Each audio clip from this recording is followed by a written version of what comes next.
Ashley Carter's fist connected with the teenager's shoulder. Not an accident, not a training tap. A deliberate, humiliating shove that sent the kid stumbling backward into the wall. The dojo laughed. Ashley laughed loudest. Then she spotted the quiet woman in scrubs, kneeling on the floor, calmly wrapping a student's injured wrist, completely unbothered by the cruelty she had just witnessed. That stillness infuriated Ashley more than any challenge ever could. She crossed the mat in 4 long strides, stopped directly above the woman, and jabbed her finger downward like a weapon. Her voice cracked across the room like a whip. "Now your turn, bitch." Nobody in that dojo knew they were about to watch a black belt get the most important lesson of her life. Before we get into what happened next, if this is your first time here, please take a second to subscribe to our channel and hit that notification bell so you never miss a story. Drop a comment telling us what city you're watching from. I want to see just how far this story has traveled. Now let's get into part 1. The dojo smelled like rubber mats, sweat, and ambition. It was the kind of place where people came to feel powerful, where teenagers became disciplined and adults found something they had lost somewhere between mortgages and Monday mornings. The walls were lined with framed photographs of past champions, tournament ribbons in every color, and a hand-painted sign near the entrance that read, "Respect is earned on this mat." Ashley Carter had read that sign 1,000 times. She had just never believed it applied to her. She was 22 years old, 5'7", with a lean and explosive frame built by years of relentless training. She had her first black belt at 18, her second before she turned 21. She had won regional tournaments, placed at nationals twice, and had a social media following of nearly 40,000 people who came to watch her train, compete, and talk. Mostly talk. Because Ashley Carter loved talking almost as much as she loved winning. Maybe more. That Thursday evening, class had just wrapped up. The students were scattered around the edges of the mat, some stretching, some laughing, some catching their breath after a hard 2-hour session. Sensei Daniel Park had dismissed the group with his usual quiet dignity, reminding them to practice their forms over the weekend and to drink water. Daniel Park was a man who had spent 30 years in martial arts and maybe 10 words a day.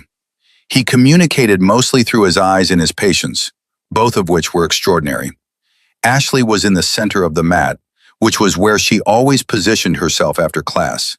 Not because she was doing anything in particular, just because the center of the mat was the place where everyone had to look at you, and Ashley Carter needed to be looked at the way most people needed oxygen. She was working through a combination, fast, beautiful, textbook, while 3 of her closest friends recorded her on their phones. She was performing more than she was practicing, which was a habit that Daniel Park had mentioned to her quietly, twice, with great care. She had smiled both times and kept doing it anyway. That was when the door opened and Emma Lawson walked in. She wasn't there for class. She had received a call from one of the junior instructors, a young man named Marcus who had her number because she had patched him up at the hospital 6 months ago after a car accident. A teenage student had sprained her wrist badly during drills, and Marcus had panicked and called the one medical professional he knew personally. Emma had just come off a 12-hour shift at the trauma center 4 blocks away. She was still in her scrubs, pale blue, with her hospital ID clipped to her pocket. She had her hair pulled back in a low knot, not out of style but out of pure function, the kind of knot you tied when you didn't have time to think about hair because someone needed you. She walked in, assessed the teenager's wrist with calm, practiced hands, and went to work. She didn't introduce herself to the room. She didn't look around. She just did what she came to do. Most people in that dojo didn't give her a second glance. Ashley gave her several. There was something about the way Emma existed in a room that bothered Ashley, though she couldn't have explained it clearly if pressed. Emma didn't perform anything. She didn't look around to see who was watching. She was simply present, completely and entirely, in whatever task was in front of her. To Ashley, who had built her entire personality around being seen, that kind of quietness read almost like a provocation. "Hey," Ashley called out from the center of the mat. Her voice carried easily. It always did. "Nurse." Emma didn't look up immediately. She was checking the teenager's range of motion, gently rotating the girl's wrist while the girl winced and tried not to cry. "Hold still," Emma said softly to the girl. "I know it hurts. You're okay." "Hey, nurse," Ashley said again, louder this time, and now the room was starting to pay attention. A few students turned. A few phones shifted. Emma looked up then, not with irritation, not with curiosity, just the same level, unhurried look she might give a monitor reading in the ICU. She looked at Ashley and waited. "You ever stepped on a mat before?" Ashley asked. She was smiling. The room was already chuckling. Emma held the look for a moment. Then she returned to the teenager's wrist. "Almost done," she told the girl quietly. "Can you make a fist for me?" Slowly. The girl tried, winced. Emma nodded, already reaching into her medical bag. Ashley's smile flickered. She was not accustomed to being ignored. Not here, not anywhere. She stepped forward closer now, and when she spoke again, her voice had dropped into something that wasn't quite friendly anymore. "I asked you a question." The room went quieter. Emma finished wrapping the teenager's wrist, pressing the tape firmly at the edges, and then she sat back and looked at Ashley with an expression that was almost gentle. "I heard you," she said simply. "I was busy." Something flashed across Ashley's face. It came and went so fast that most people in the room missed it, but Sensei Daniel Park, sitting in his chair near the back corner, saw it. He recognized it immediately because he had seen it before in students, who were talented enough to get comfortable and comfortable enough to get dangerous. It was the flash of someone who had not been spoken to plainly in a very long time. "So?" Ashley said. "You didn't answer." "A little," Emma said. She stood up, folding the extra medical tape back into her bag. "Here and there. Here and there." Ashley repeated it slowly, letting it sit in the air like something funny. The room responded with scattered laughter, a few smirks, a few phones pointing. "That's adorable." The teenager on the floor looked up at Emma with something close to apology in her eyes.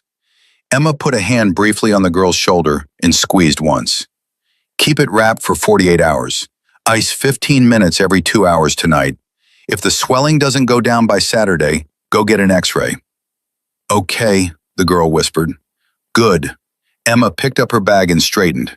She was about to leave. She was genuinely, honestly about to walk out that door and return to the hospital for her next shift. And the whole thing would have ended there, clean and quiet, the way Emma preferred everything. But Ashley moved to block the center of the mat, and she pointed at the floor in front of her, and she said it loud enough for every person in that room to hear.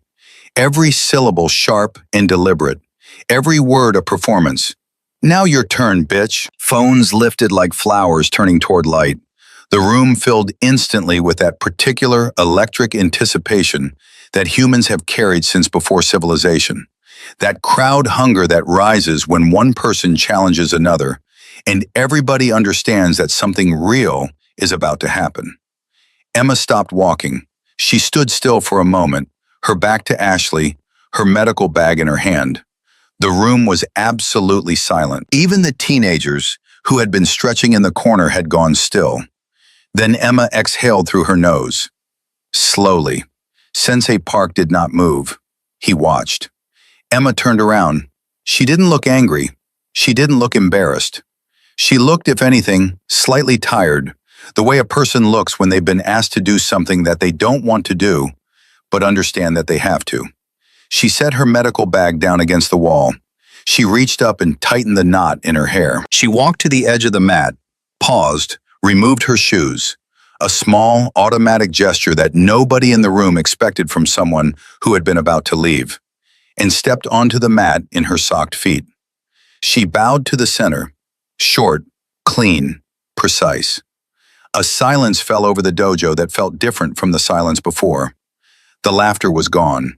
The smirks had flattened out. Something about the way Emma had moved from the edge of the mat to the center, the economy of it, the complete absence of any wasted motion, had shifted the temperature in the room by several degrees. Ashley rolled her shoulders and grinned. She was still performing. She was always performing. Don't worry, she said, slipping into her fighting stance. I'll go easy on you. More laughter, looser now, nervous. Emma said nothing. She stood with her feet shoulder-width apart, weight evenly distributed, hands relaxed at her sides. Not in a fighting stance, not performing anything, just standing, still. Daniel Park leaned forward slightly in his chair. His eyes had gone narrow. Ashley attacked first. She led with a jab-cross combination that had won her 3 consecutive tournament matches in the past 14 months. Fast, technically perfect, the kind of combination that landed almost every time she threw it, because by the time her opponent registered the jab, the cross was already arriving. It didn't land. Not because Emma blocked it, not because she dodged it dramatically. She moved perhaps 6 inches to her left, barely a shift of her weight, and the jab passed her face so closely that Ashley's knuckles brushed air. The cross followed into the same empty space. Ashley reset. The grin was still there, but something behind it had changed.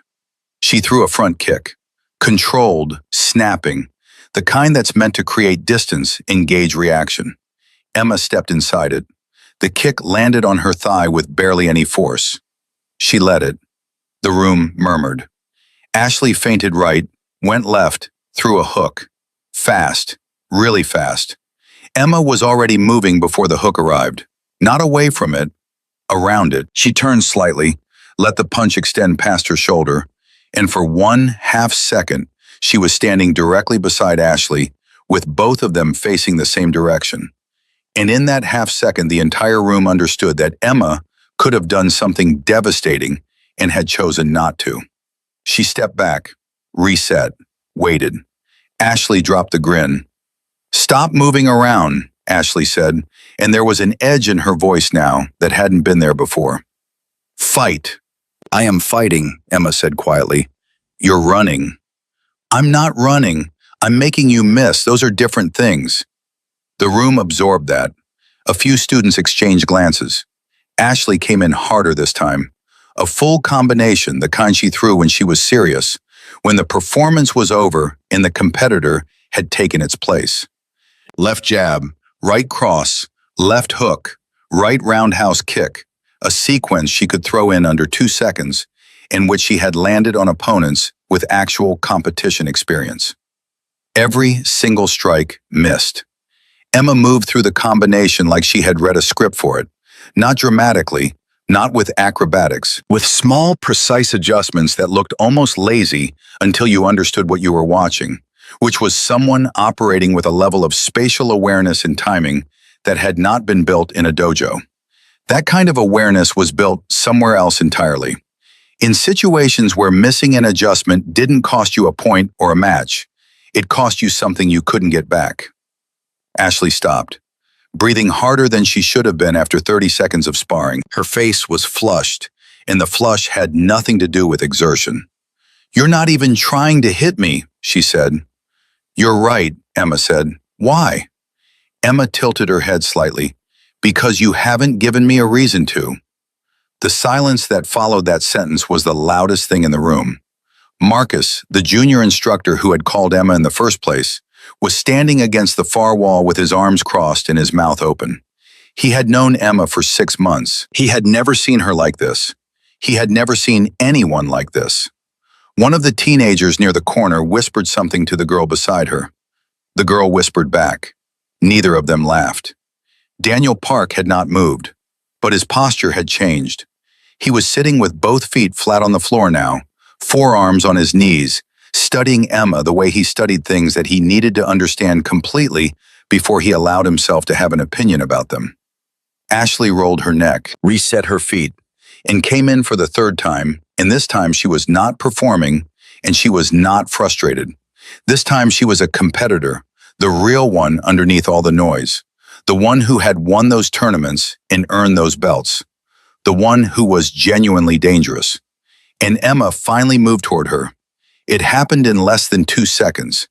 Ashley threw her best combination, the one she saved, the one that only came out when she meant it. Emma stepped forward instead of back, which immediately broke the distance calculation that Ashley's muscle memory had been trained for. Emma's left hand redirected Ashley's leading punch outward, not a block, a redirect, the same way you'd turn a door handle rather than break it down.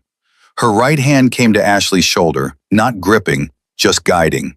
Her right foot hooked behind Ashley's left heel with a precision that was almost gentle. And Ashley Carter, two-time black belt, regional champion, person who had never been truly put on the mat by anyone she hadn't invited to put her there, went down.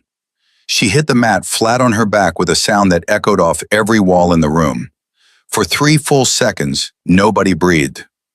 Ashley lay there staring at the ceiling, not hurt, not badly, but completely, utterly, undeniably down. Emma stood over her, not triumphant, not satisfied, just standing with her hands at her sides, breathing easy. "You want to stop?" Emma asked. Her voice was as calm as it had been when she was wrapping the teenager's wrist. Ashley sat up slowly. Her face was a landscape that none of her students had ever seen before. There was something cracking in it, not tears, not yet, something deeper than tears. Something like the first fracture in a wall that had been built very high, very early, and had never been tested from the outside. "No," Ashley said. She stood up. In the room, without a single person saying a word, somehow understood that whatever happened next was going to matter. Not just to Ashley, not just to Emma, to all of them. In the particular way that real moments matter, not because they're dramatic, but because they're true. Ashley attacked again, faster this time, with the anger she had been refusing to name driving her forward like a hand at her back. Her combinations came quicker, wilder, less textbook, and more desperate. She threw a right cross and then immediately a spinning back kick, a combination she rarely used because it required a level of committed momentum that left you vulnerable. She was past caring about vulnerable. She wanted to land something. She needed to land something. Emma slipped the cross. The back kick came around and Emma caught Ashley's leg. Not wrestled it, caught it. With both hands, controlled, the way you'd catch something that had been thrown to you. She held it for exactly 1 second, and in that second she looked at Ashley directly. And what was in that look was not contempt and not victory. It was something closer to recognition. Then she let go. Ashley stumbled to keep her balance, found it, turned around. They stood facing each other in the center of the mat. Ashley was breathing hard. Emma was not. "Who are you?" Ashley asked. The performance was completely gone now. The audience no longer existed for her. Her friends with their phones no longer existed. The students along the wall, the framed photographs, the tournament ribbons, none of it existed. There was only the mat and the woman standing across it. Emma looked at her for a long moment. "I told you," she said finally. "I'm just a nurse." And something about the way she said it, simple, flat, without any performance of its own, made it simultaneously the most believable and most unbelievable thing in the room. Daniel Park exhaled quietly from his chair in the corner, and the breath contained an entire education. Marcus was gripping his own elbow hard enough to leave a mark. 3 phones in the room were still recording. They hadn't stopped once. Ashley stood in the center of her mat, in the dojo where she had always been the most dangerous person. And for the first time in her adult life, she understood that she had been wrong about something fundamental. Not just about tonight, not just about Emma, about the whole architecture of what she thought she knew. She had been walking through the world, measuring people against herself as the standard, and standing in front of her now, quiet and unhurried in borrowed socked feet, was the proof that the world was significantly larger than Ashley Carter's idea of it. "You've been holding back," Ashley said. It wasn't a question. Emma looked at her steadily. "The whole time," she said. "The whole time." Those 3 words landed in the room the way the truth lands, when it's been sitting in front of you for a while, and you finally stop moving fast enough to see it. Ashley Carter had walked into this Thursday evening as the best person in the room. She still believed she was good. She just finally understood that good and best were not the same thing. and that not knowing the difference had been making her smaller than her talent deserved. Daniel Park stood up from his chair. Quietly, he walked to the edge of the mat and looked at Emma with the particular expression of one experienced person recognizing another. "You've had real training," he said, not a question either. Emma glanced at him. Something passed behind her eyes. Brief, carefully controlled. "Some," she said. Daniel Park had spent 30 years in this art. He had trained with people who had been to war. He had seen the difference between someone who had learned to fight and someone who had survived by fighting. The difference was not in the techniques. The techniques were often the same. It was in the stillness, the economy, the total absence of anything that wasn't necessary. He nodded once, slowly, and that nod contained 30 years of understanding compressed into a single, quiet gesture. Ashley was still standing in the center of the mat. She looked at Emma, and then she looked at the floor, and then she looked up again. And when she spoke, her voice was different from any voice she had used in that dojo before. "I'm sorry," she said. The words were small, unadorned. They had no performance in them at all. Emma looked at her for a moment. Then she nodded. "I know," she said gently, and the room, which had gathered expecting entertainment, stood in the particular quiet of people who had just witnessed something they hadn't expected to witness and weren't entirely sure how to hold. Ashley turned and looked at her students. All of them. The ones who had laughed with her. The ones who had pointed their phones. The ones who had, night after night, let her stand in the center of the mat and believe that admiration was the same thing as respect. She opened her mouth to say something, and for once in her life, nothing came out immediately. She had to wait for the words to arrive, honestly. They took a moment, but they came. Ashley opened her mouth and closed it again. She was standing in the center of her own dojo, surrounded by students who had followed her for years. And for the first time in her adult life, she was genuinely uncertain what was going to come out of her when she finally spoke. That uncertainty was new. It sat in her chest like a stone she hadn't known was there. She turned to face her students fully. Some of them were still holding their phones up. A few had lowered them. The ones who had been training with her the longest, kids who had watched her win tournaments, who had seen her tear apart opponents twice her age, those were the ones who looked the most unsettled. Because they had built something in their minds around Ashley Carter, a kind of mythology. And mythology is a fragile thing once you've seen the person inside it, standing in the center of a mat, breathing hard and looking human. "Put the phones down," Ashley said finally. Nobody moved immediately. I said, "Put them down." The phones went down. One by one, Ashley exhaled. "Every one of you recorded what just happened. That's fine. I'm not going to ask you to delete it," she paused. "But I want you to watch it again when you get home tonight.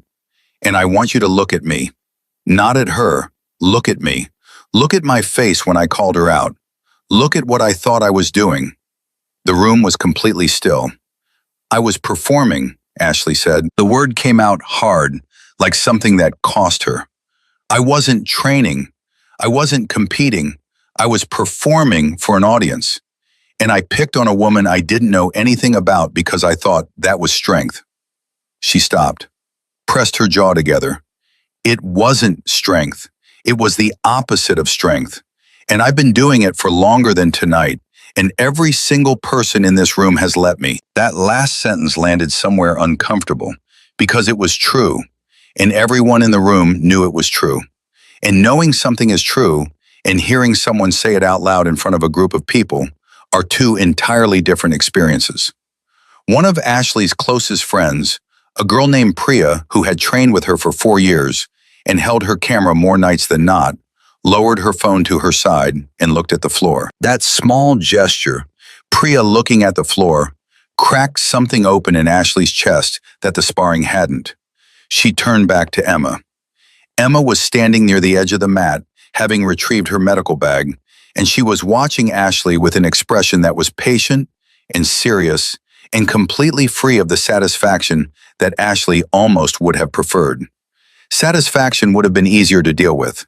This was something else. This was the face of someone who had seen this particular moment before, in other people, in other rooms, and who understood that it was both painful and necessary, and that the only correct response to it was to let it happen. "Can I ask you something?" Ashley said. "You can ask," Emma said. "How long did you serve?" The question dropped into the room, and the room held it. Several students looked up. Marcus, near the back wall, went very still. Emma studied Ashley for a moment. Then she set her medical bag back down on the floor and stood up straight. 11 years, she said. 11 years. The number moved through the room like a current. "Combat?" Ashley asked. "Some." "Were you ever—" Ashley stopped, started again. "Were you ever actually in danger? Like real danger?" Emma looked at her for a long moment. Something moved behind her eyes, deep and controlled, the way things move under very still water when something large passes through. "Yes," she said simply. Ashley nodded slowly.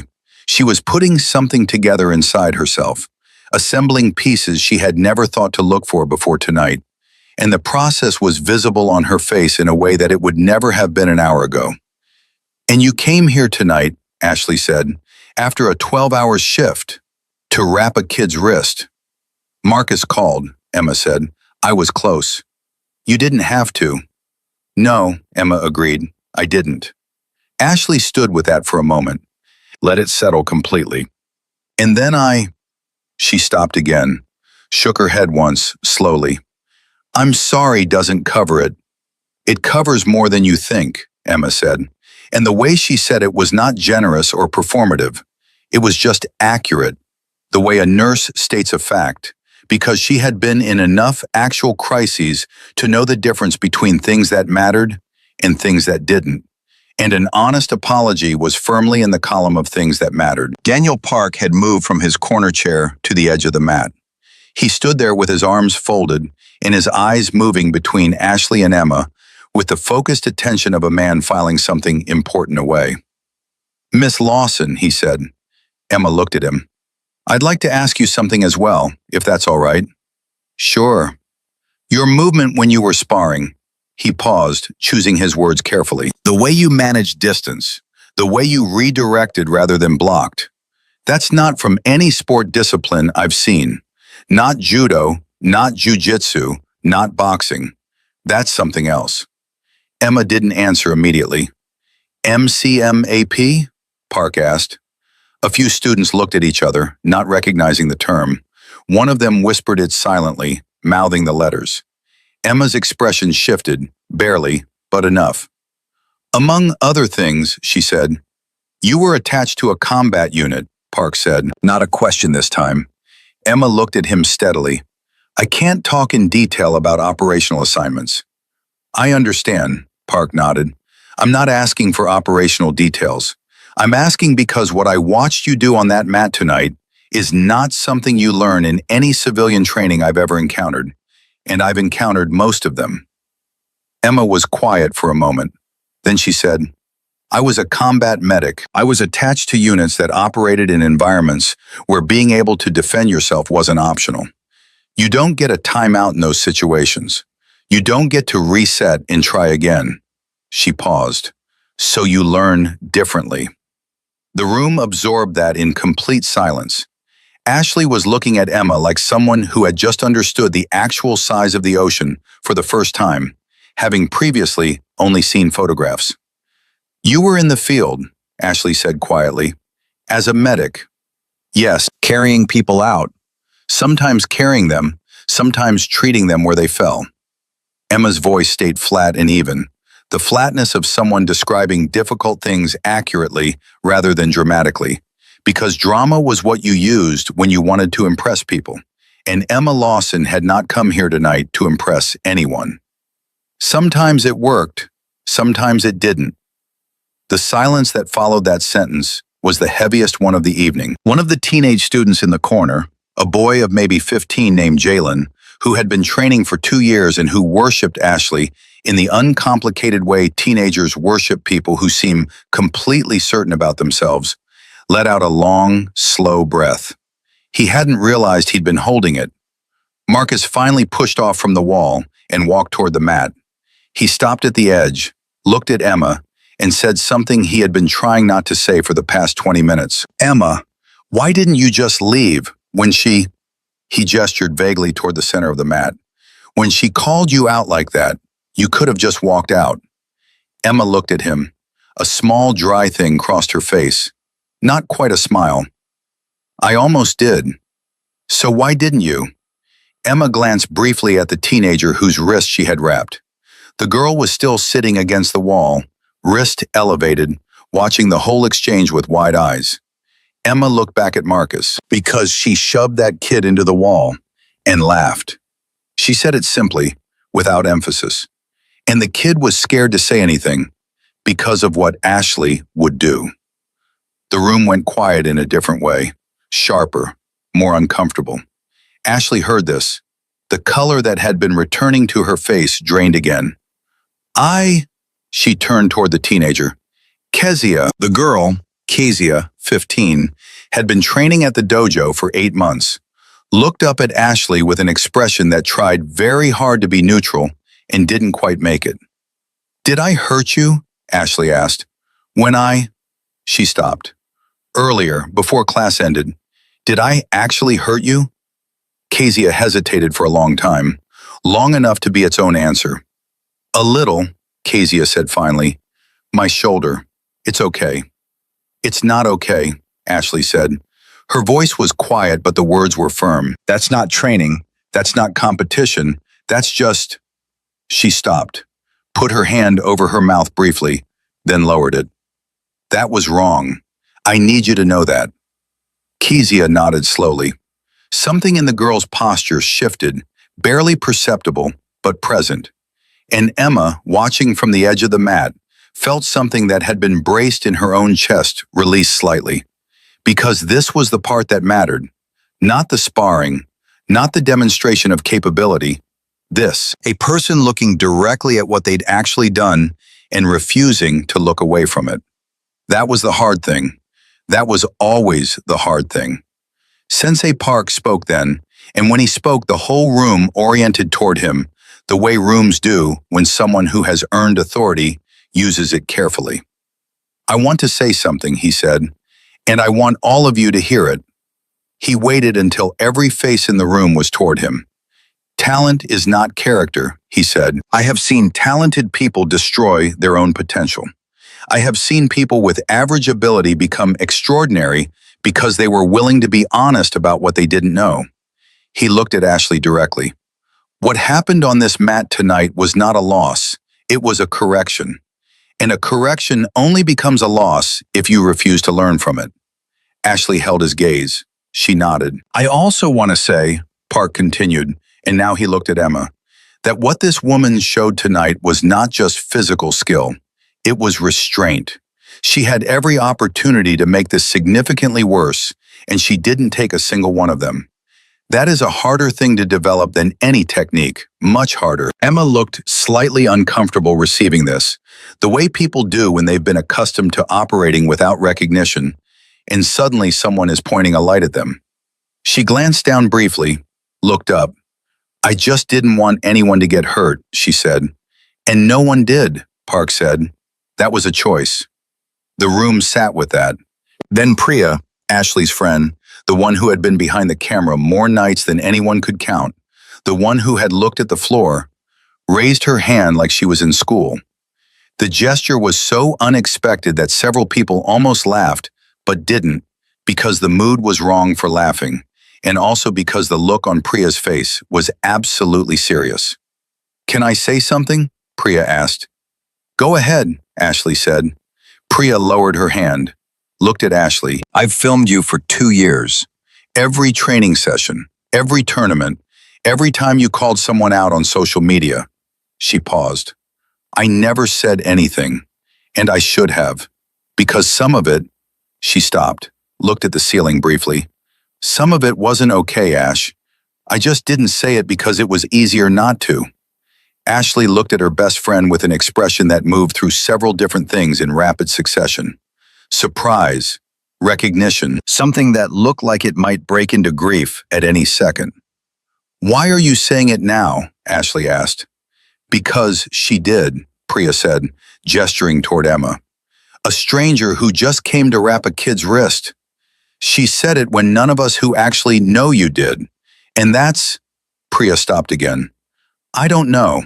I think that's embarrassing. For us, for me especially. The room was absolutely still. Ashley looked at Priya for a long time. Then she said, I'm going to need you to keep saying stuff like that, even when I don't want to hear it. I know, Priya said. I will. It was not a dramatic exchange. It was two people who had been friends for years, negotiating a different kind of honesty, and the small, unglamorous courage that required was somehow more moving than anything that had happened on the mat.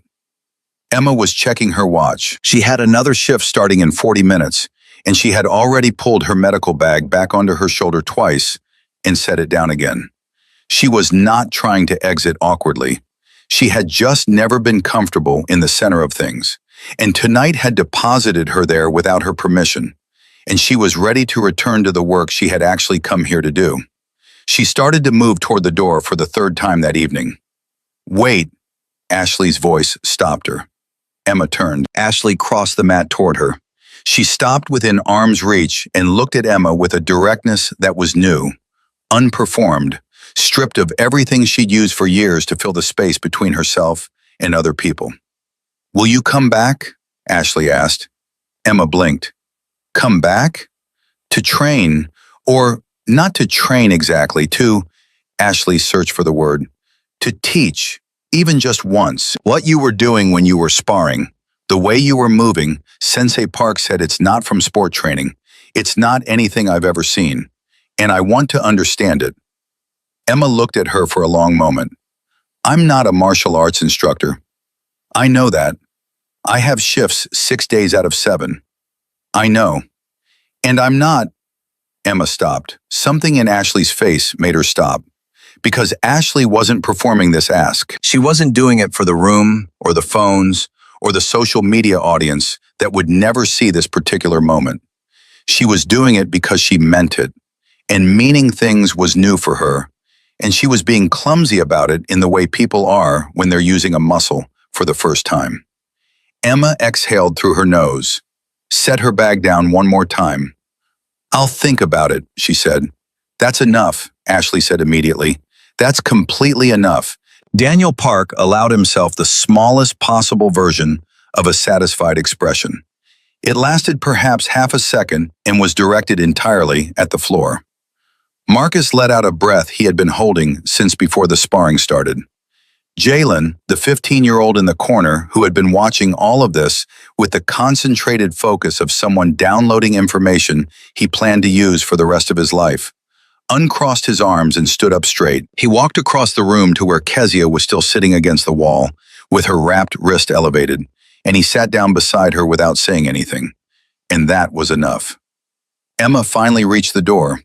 She paused with her hand on the frame and looked back across the room. The dojo was a different room from the one she had walked into less than an hour ago.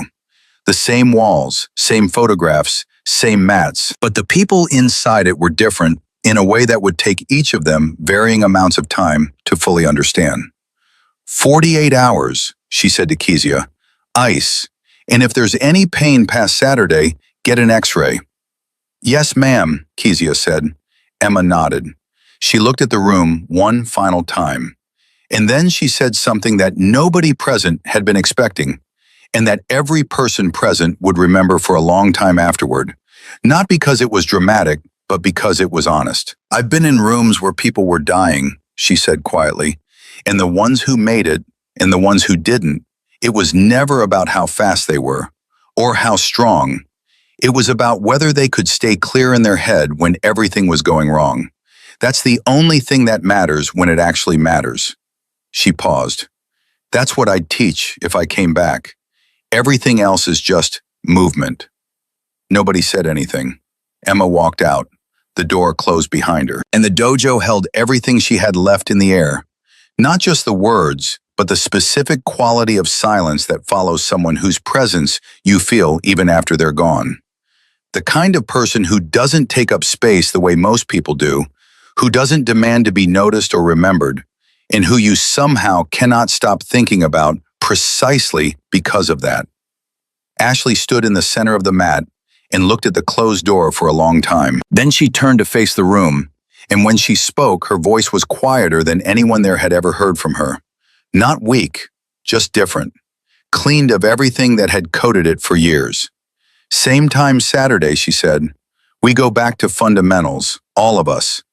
She looked at each of her students in turn, including me, especially me. Priya nodded.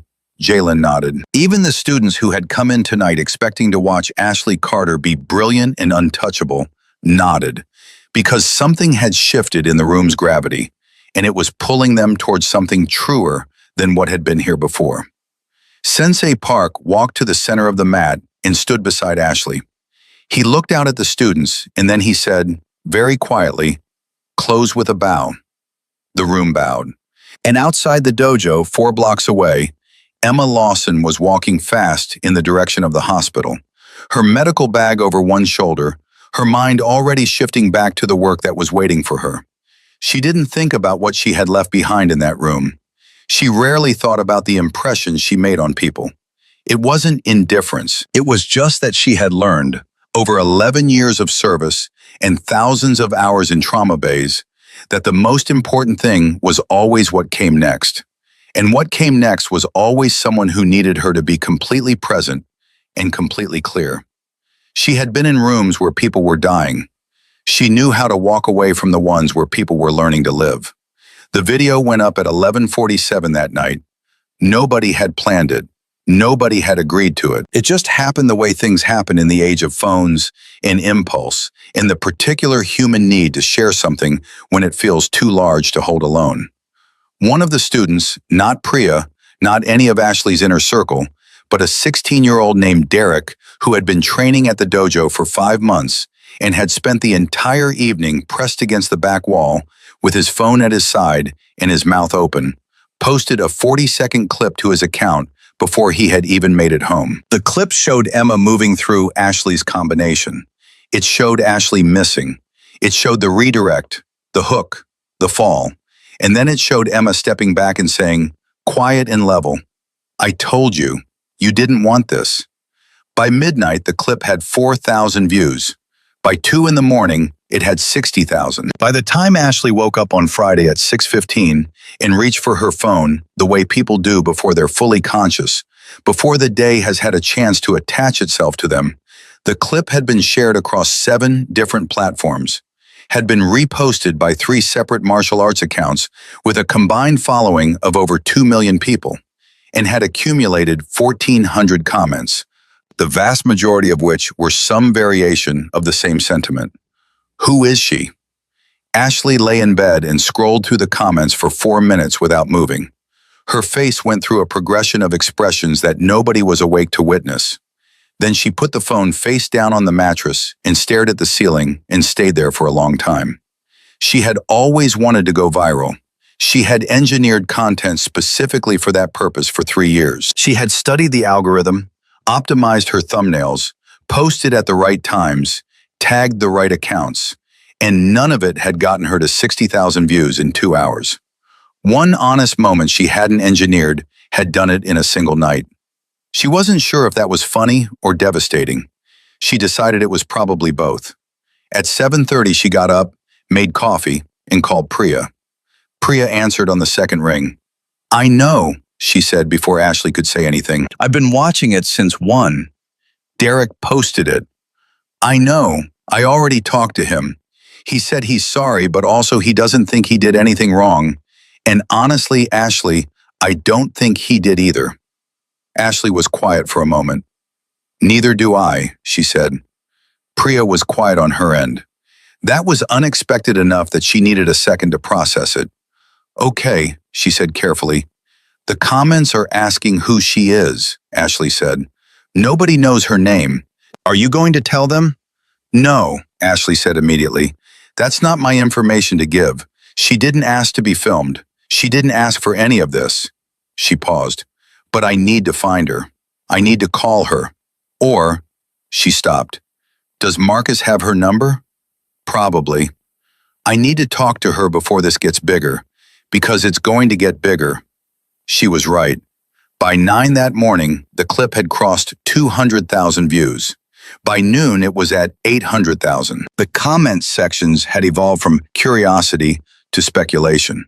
People were analyzing Emma's movement frame by frame, comparing it to military combatives footage, debating whether she was special forces or some kind of undercover instructor, or, in the more creative corners of the internet, whether the whole thing had been staged. It had not been staged. The people who believed it had been staged had never seen an unstaged moment and therefore couldn't recognize one. Marcus texted Ashley at 10:30 with Emma's number in a message that said simply, "She already knows. Hospital staff showed her this morning. She's not happy about it." Ashley stared at that text for a full minute. Then she called the number. It rang 4 times. 5. 6. Lawson. The voice was flat and immediate. The voice of someone who answers the phone at work the same way regardless of who's calling. "Emma, it's Ashley Carter." A pause, short but present. "I know who it is," Emma said. "Marcus gave me your number. I'm sorry if that was—" "It's fine," Ashley exhaled. "Have you seen the—" "Yes. I'm sorry. I didn't post it. I wouldn't have posted it.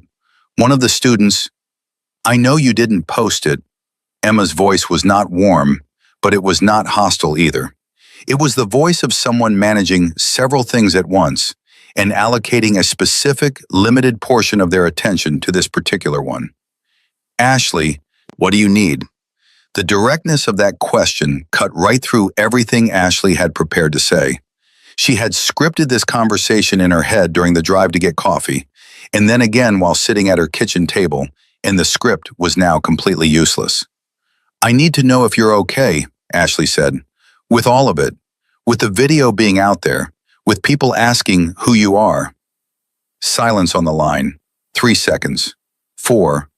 "It's fine," Emma said again. But something in the second version of that phrase was different from the first. Tighter. Less automatic. "Is it actually fine?" Ashley pressed. "Because if you want me to put something out there, a statement, anything, I will.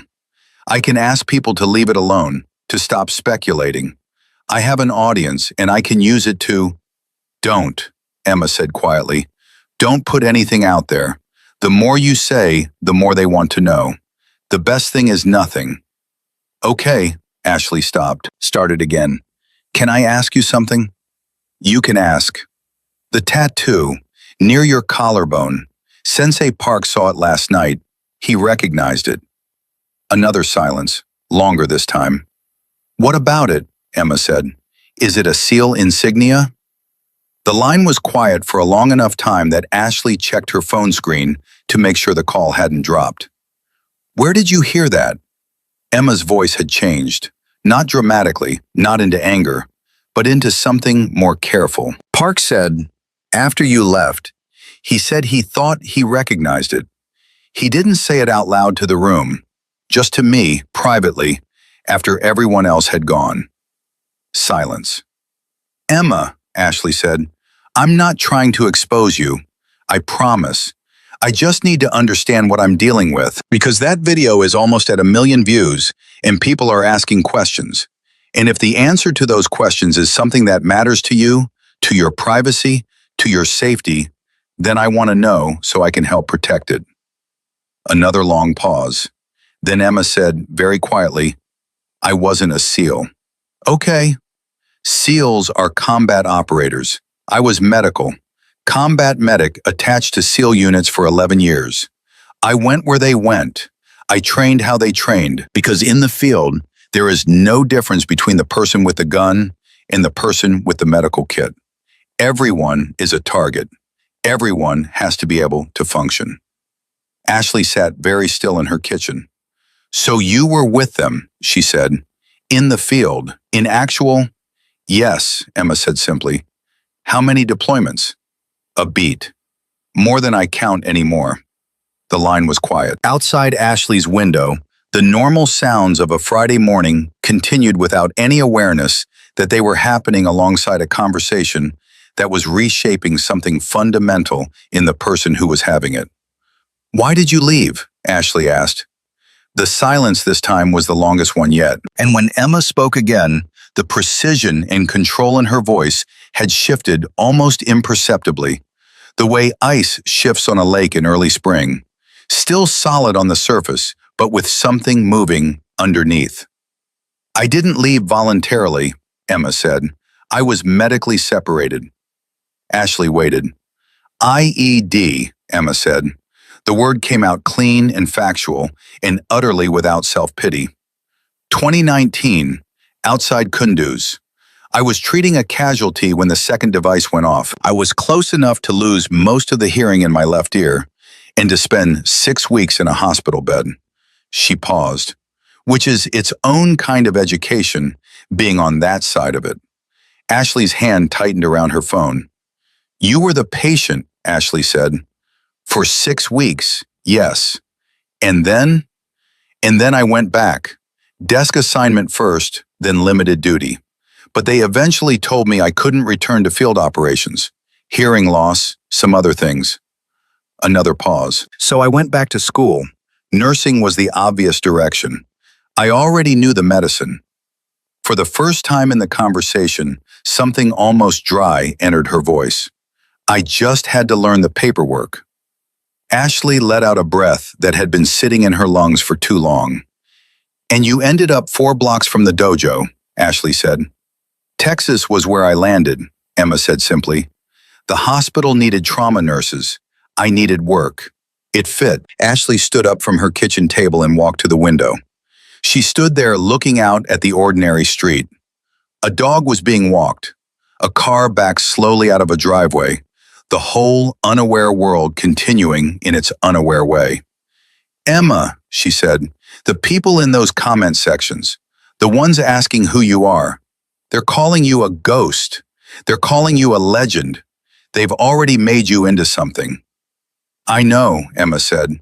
That's why I said don't add to it. But you are something, Ashley said. And I don't mean that in the way they mean it. I mean, she stopped, tried again. Last night when you said you've been in rooms where people were dying, you said that out loud in a room full of kids, and it landed differently than anything I've ever said in that room. In 3 years, and I say things in that room for a living. Emma was quiet. Why did you say it? Ashley asked.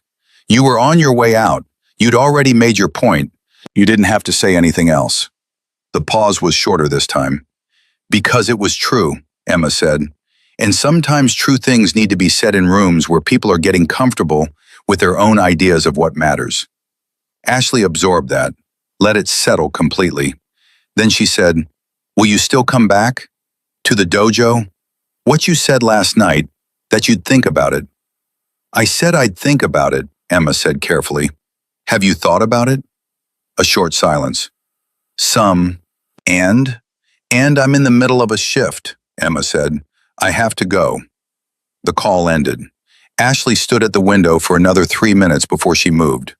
Then she put her phone in her pocket and went to find her car keys.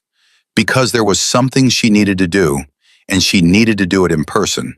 And doing things in person was something she had gotten very good at avoiding by doing them on camera instead. She drove to the dojo. It was 10:45 on a Friday morning, and the dojo wasn't officially open. But Sensei Park was always there early. He unlocked the place at 7 regardless of the day, because he had been doing it for 22 years, and the habit was so deep it had become structural, part of the architecture of who he was. He was in the back office when Ashley knocked on the glass door, and he looked up and saw her, and came to let her in without any visible surprise, because Daniel Park had been expecting this visit since approximately 8:30 that morning. She sat across from him at his desk. The office was small and worn, and covered in a specific kind of organized clutter that spoke of someone who knew exactly where everything was and had long ago stopped worrying about what anyone else thought of the system. You saw the video, Ashley said. I saw the video, Park confirmed, and the comments. Some. People are making her into something she didn't ask to be. Park nodded slowly. That's what happens when someone does something real in a world that's become very accustomed to performance. Ashley looked at him. Did you know? When she was sparring, did you know right away what she was? Park considered this. I knew she wasn't from sport training. I knew her responses were calibrated in a way that only comes from real stakes experience. He paused. I didn't know the specifics until you told me this morning, but the movement told me most of it. She was attached to SEAL units for 11 years, Ashley said. She was in the field. She was injured in 2019, an IED. Park was quiet for a moment. His face did something very controlled. She told you that. Just now, on the phone. Park sat back in his chair. He looked at the ceiling briefly.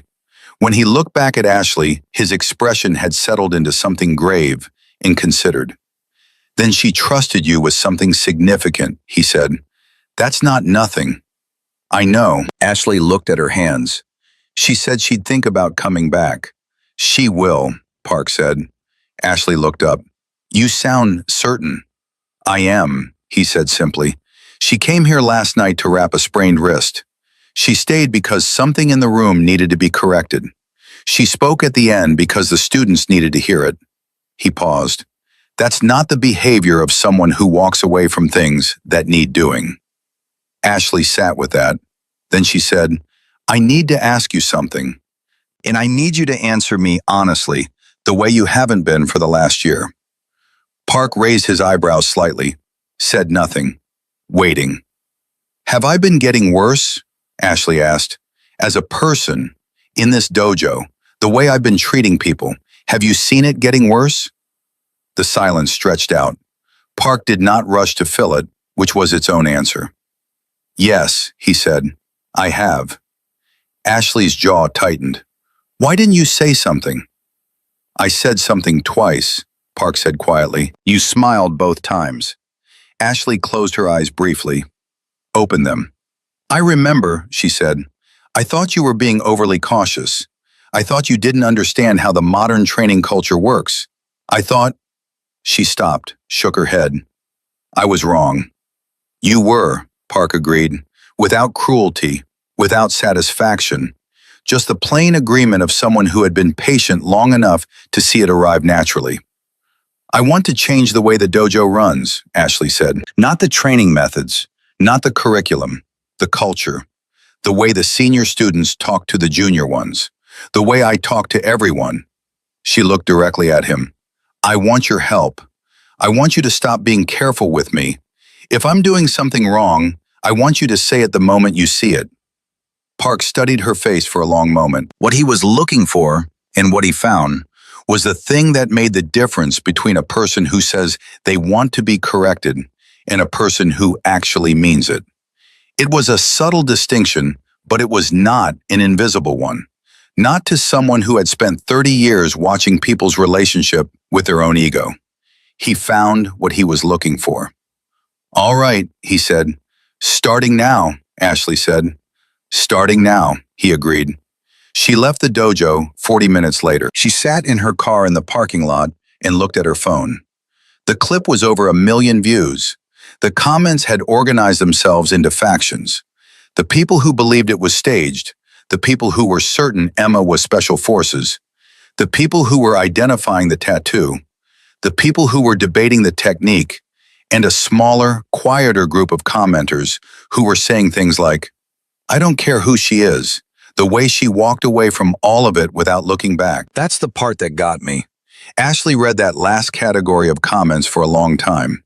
Then she did something that surprised even herself.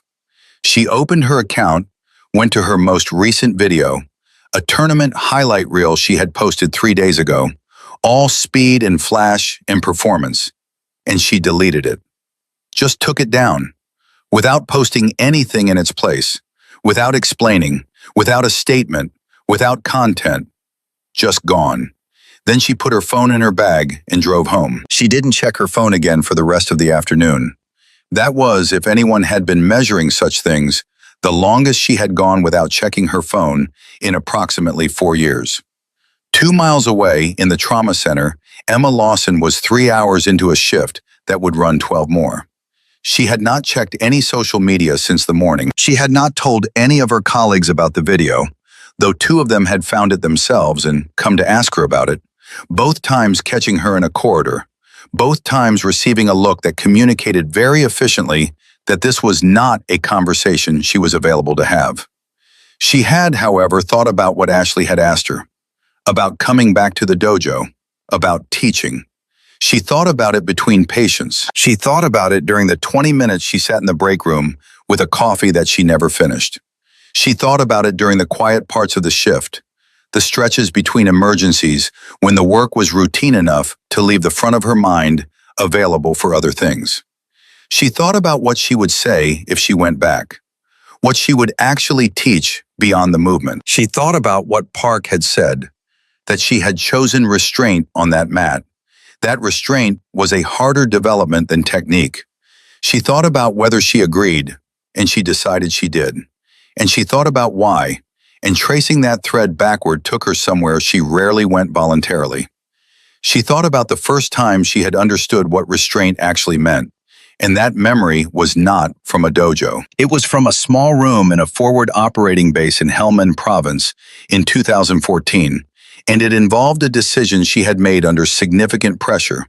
And the outcome of that decision, and what she had learned from it, that no classroom had ever taught her, and no instructor had ever explained. She had never told anyone about that night, not in detail, not the real version.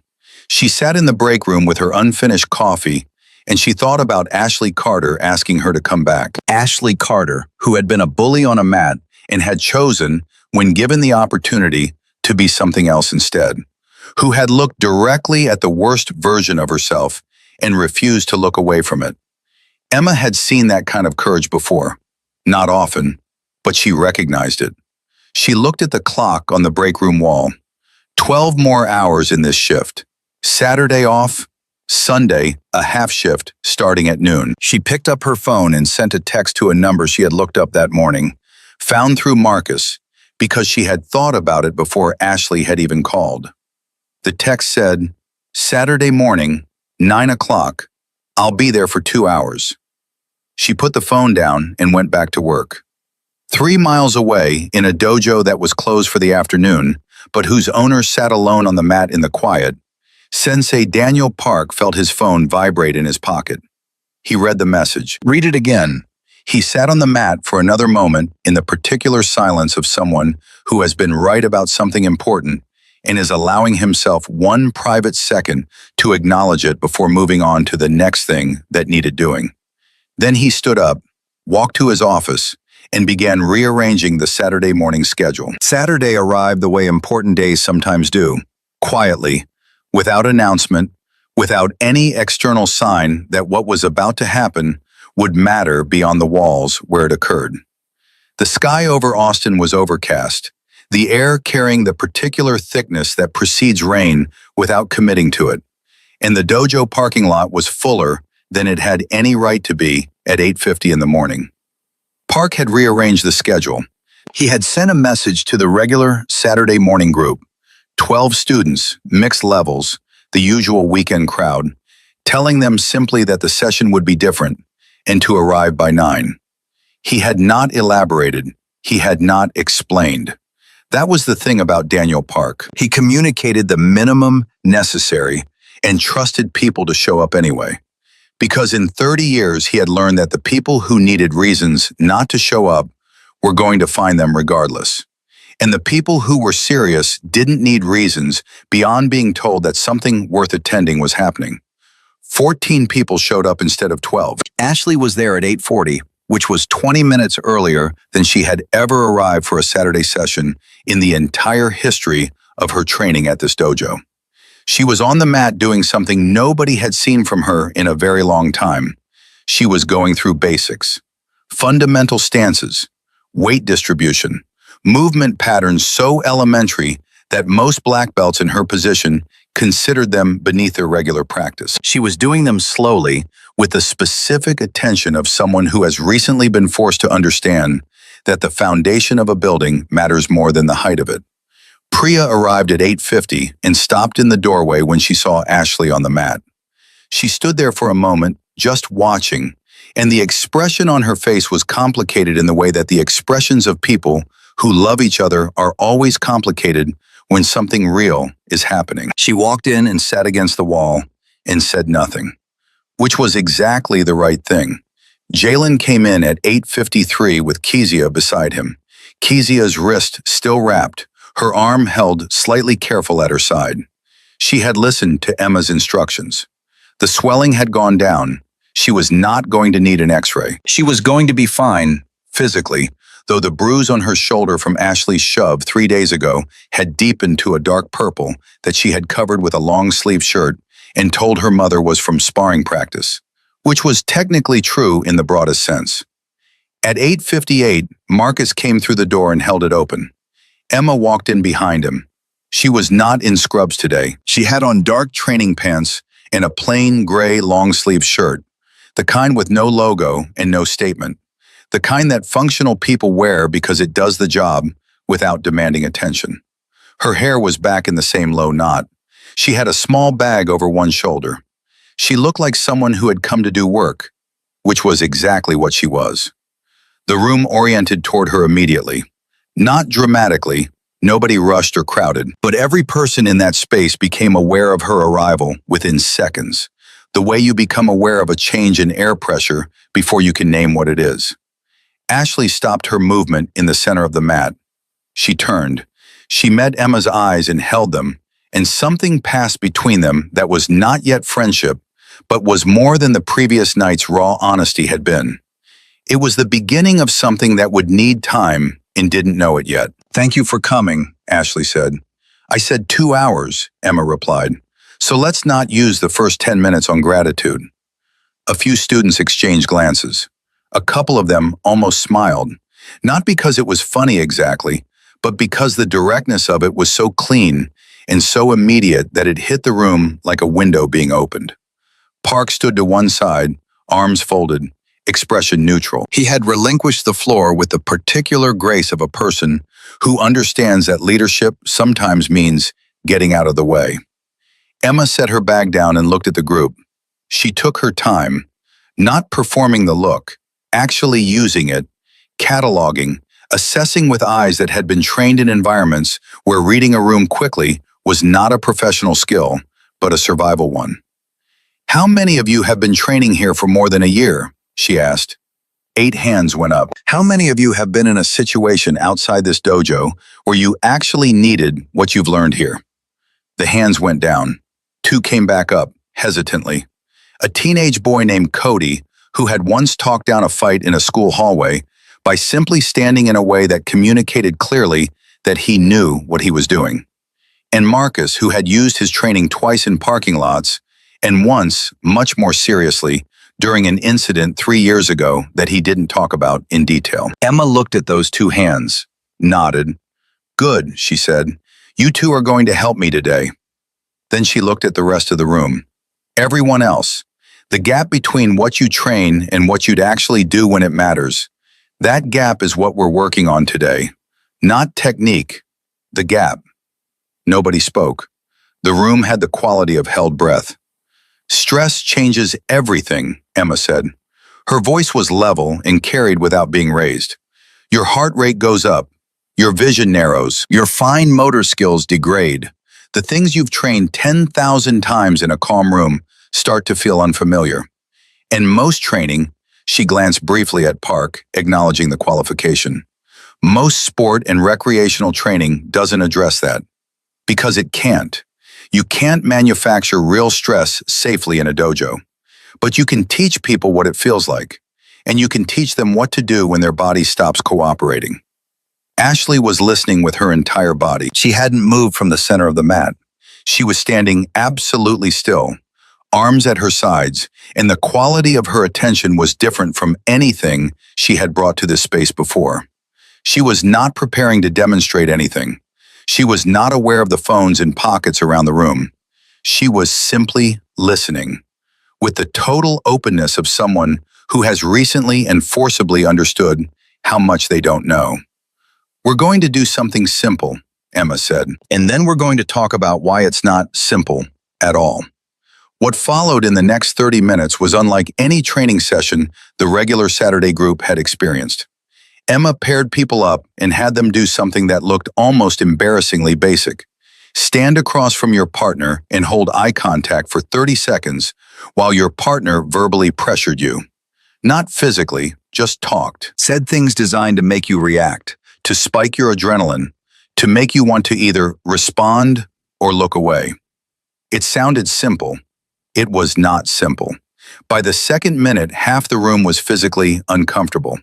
By the fifth minute, 2 students had broken, not into aggression, but into laughter, which Emma explained was itself a stress response, the body's attempt to discharge tension without confrontation. By the 10th minute, 3 of the senior students, who had trained for years and considered themselves composed, had been reduced to something raw and unguarded, their faces open in ways they were not accustomed to.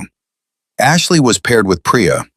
Priya, who knew Ashley better than anyone in the room, knew exactly what to say. She said it quietly, directly, without cruelty, but without mercy either. She said the things that friends accumulate over years, and usually agree never to deploy. And Ashley held eye contact. Her jaw tightened twice.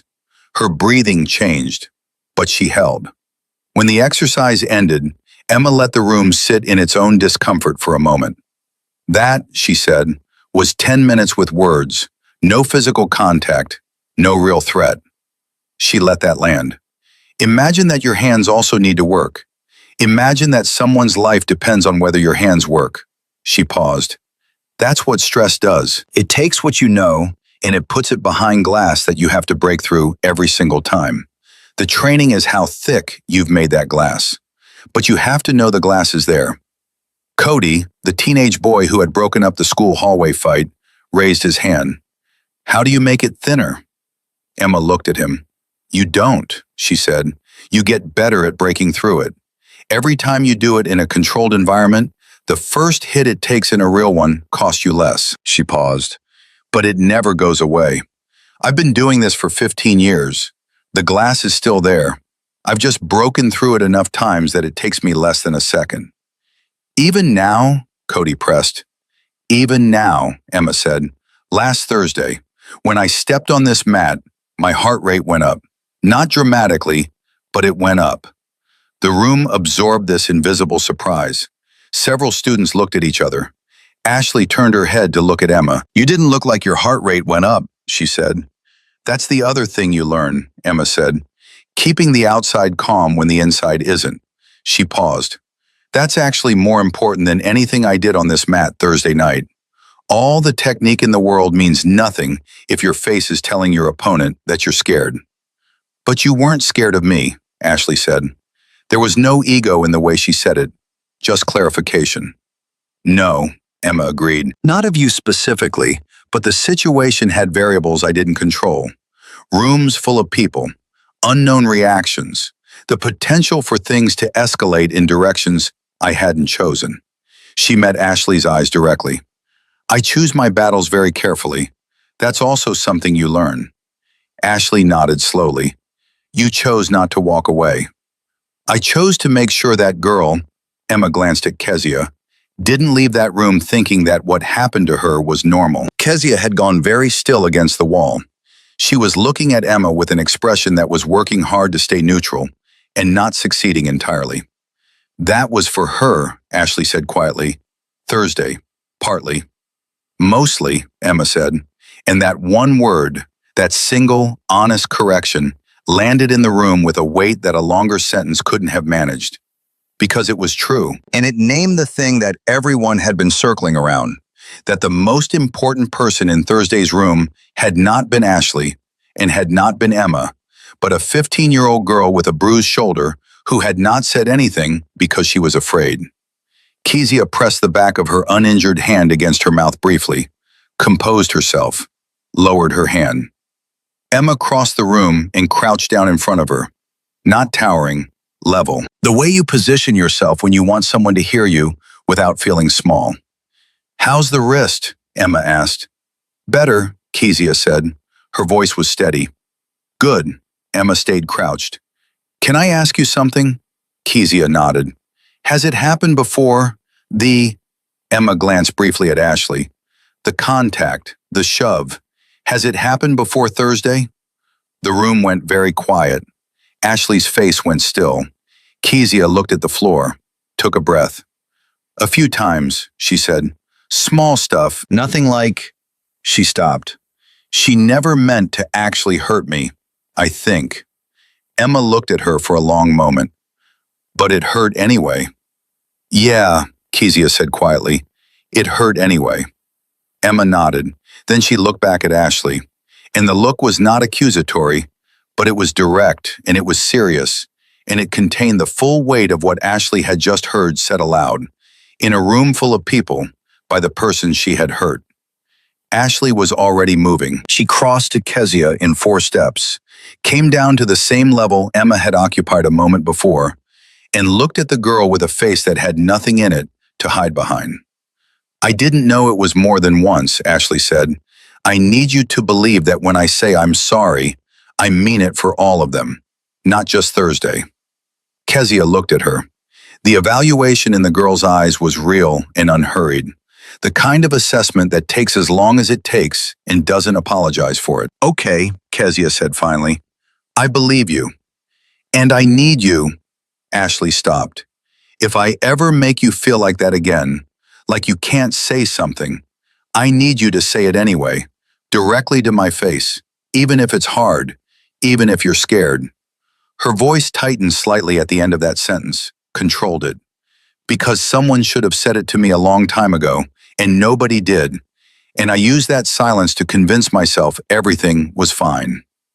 Kezia nodded, a small, real nod. Emma stood back up, let the moment settle completely. Then she did something that surprised the room. She walked to the center of the mat and looked at Ashley and said, "Come here." Ashley stood, walked to the center. "I'm going to show you something," Emma said, "and I need you to actually try to hit me." The room reacted instantly, a collective intake of breath, a shift of posture. Marcus took a half step forward. "Really try," Emma said. "Not a training tap. If you land it, you land it." Ashley looked at her. "I don't want to hurt you."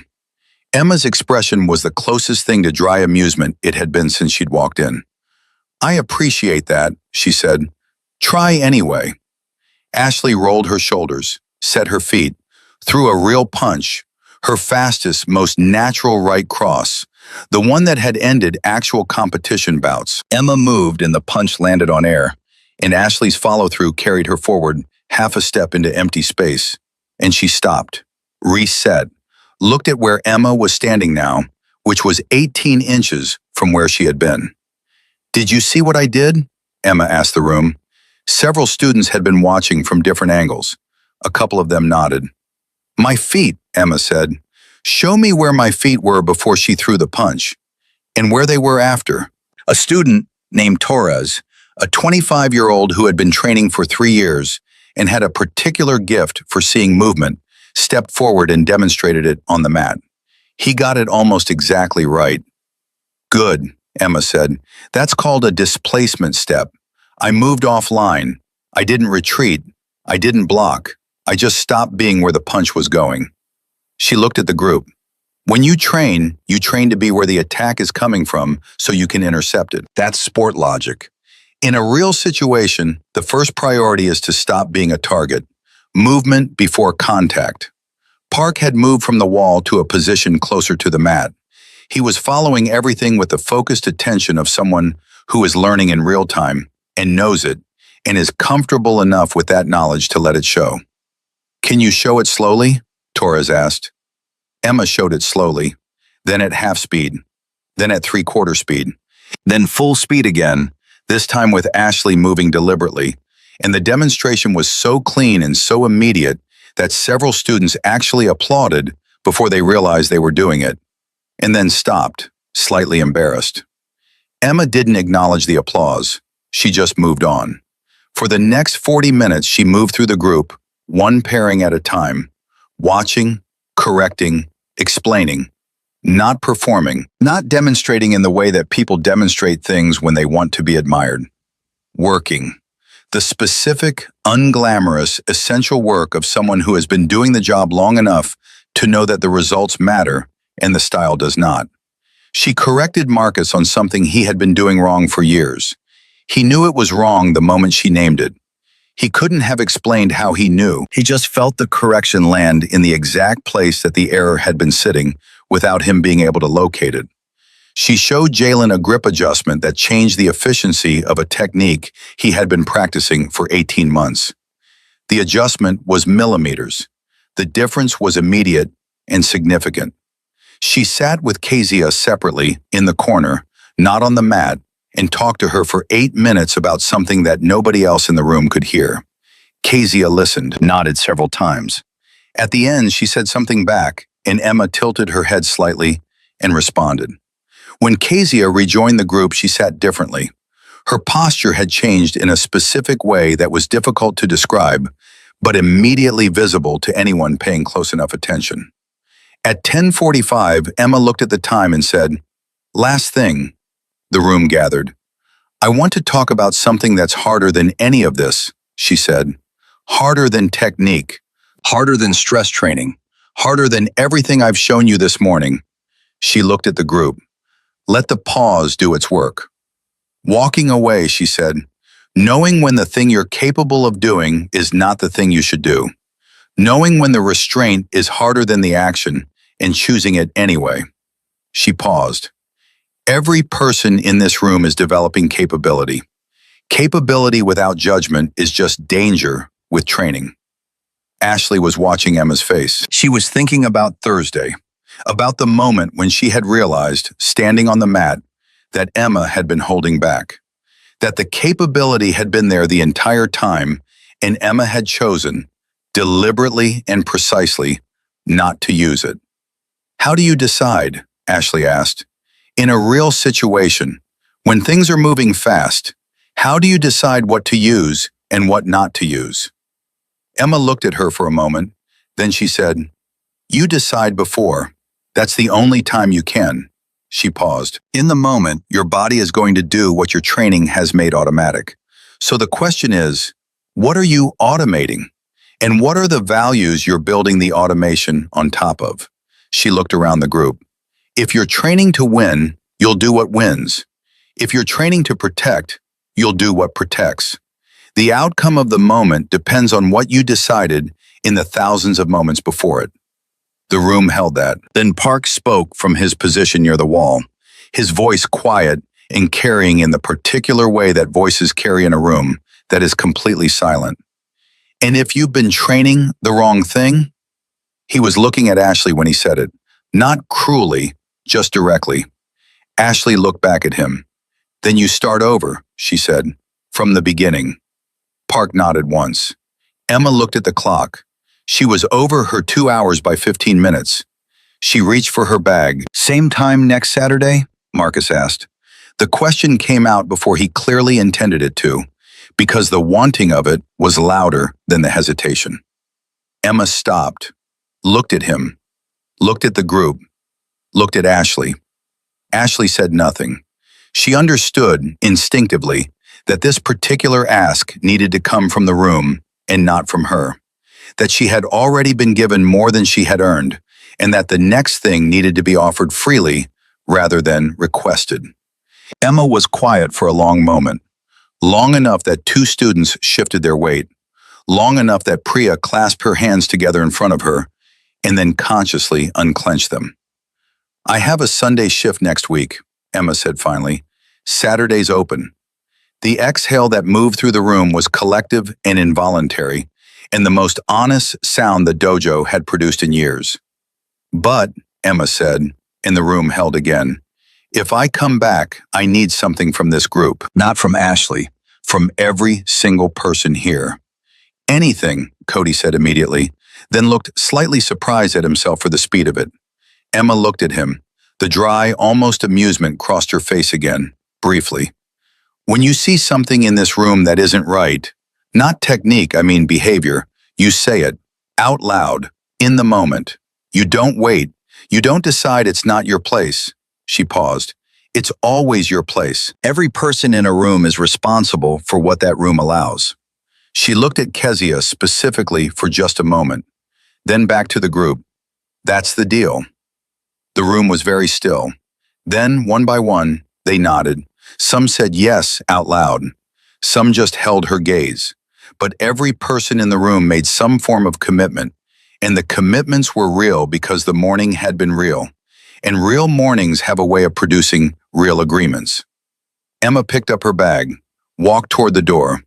She paused at the threshold, her back to the room, and for a moment she just stood there. Then she turned her head, not fully around, just enough. "Thursday night," she said. "When I walked in, the girl with the sprained wrist was on the floor, and nobody was sitting with her. 8 senior students in the room. Nobody had sat down next to her." She let that sit. Then she left. The room stood in the quiet she left behind, and the quiet was not empty. It was full of something that would take each of them different amounts of time to understand, but that was already working on all of them, already moving through the architecture of what they thought they knew about themselves and the rooms they occupied and the people they allowed to be alone in them. Jalen walked across the room and sat down next to Kezia without being asked. He had done it Thursday night too. He did it again now. Kezia looked at him. He shrugged. She looked back at the door where Emma had gone. Park waited until the last student had filtered out. Then he locked the dojo and stood alone on the mat for a long time. He thought about 30 years of teaching. He thought about what he had been teaching toward and whether the destination had ever been as clearly articulated as what he had watched that morning. He thought about capability and judgment and the gap between them and the specific, unglamorous, essential work of closing it. He thought about a woman who had spent 11 years in places most people couldn't imagine, had come home carrying things she didn't talk about, had quietly rebuilt herself into someone who wrapped strangers' wrists after 12-hour shifts and showed up on Saturday mornings because a room full of people needed something they hadn't known to ask for. He thought that of all the things he had witnessed in 30 years on this mat, the thing that would stay with him longest had nothing to do with any technique. It was the moment Emma had looked at a room full of trained fighters and told them the most important thing they would ever need to know. And the most important thing was not how to hit, it was when not to. 3 weeks passed, and in those 3 weeks the dojo became a different place. Not dramatically, not overnight. The way real change happens, which is slowly and unevenly, and with setbacks that make you question whether anything is actually moving at all, until you look back from a sufficient distance and realize that you are standing somewhere completely different from where you started. Emma came back the following Saturday, and the one after that, and the one after that. She always arrived exactly on time. She always stayed exactly 2 hours. She never accepted the coffee that Marcus offered her every single week with the optimistic persistence of someone who believes that the 16th attempt might produce a different result than the previous 15. She worked the room with the same focused, unglamorous efficiency she brought to everything.